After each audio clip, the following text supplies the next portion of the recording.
Krásný den, přátelé Jihočeských víkendů.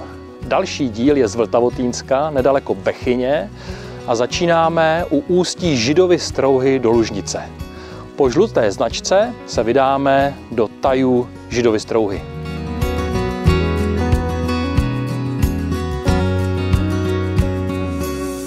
Zaparkovat se dá při hlavní cestě z Týna nad Vltavou do Bechyně, anebo po žluté značce přímo z Bechyně.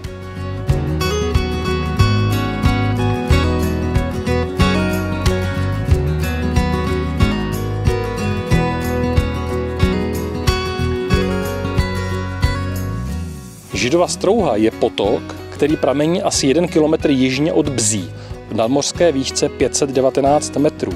Romantické kanionovité údolí potoka s názvem Židova Strouha patří k nejromantičtějším místům v Čechách. Při ústí do Lužnice lemují Židovu Strouhu mohutné skalní masivy. V roce 1988 byl kanion vyhlášen přírodní památkou.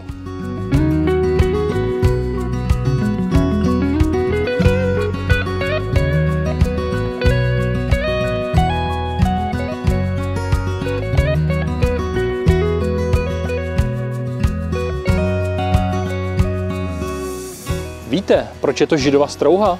Protože v těchto nepřístupných místech se Židé schovávali po vypovězení králem Vratislavem II.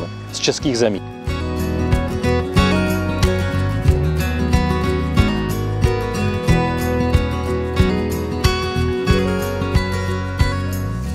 Židovu Strouhu si můžete jen v klidu projít, pokochat se, odpočinout, udělat si piknik.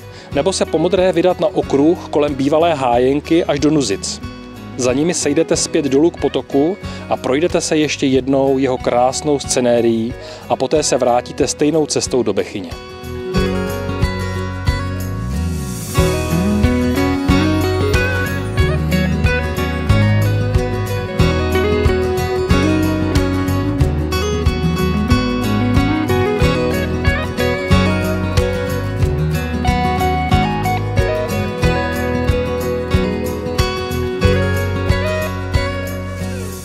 Jedná se opravdu o čistě přírodní procházku a trvá asi 45 minut od jednoho rozcestníku k druhému. Jde se přes několik brodů, ne všechny jsou úplně jednoduchý a je lepší jít, když není tolik vody.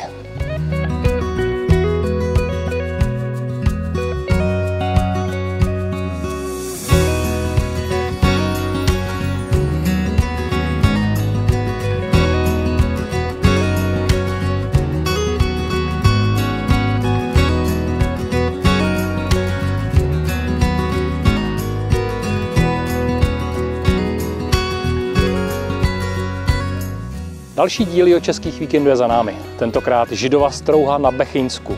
Krásné romantické místo. A začíná nám podzim, takže neseďte doma a vyražte na další Jihočeský víkend. Mějte se krásně.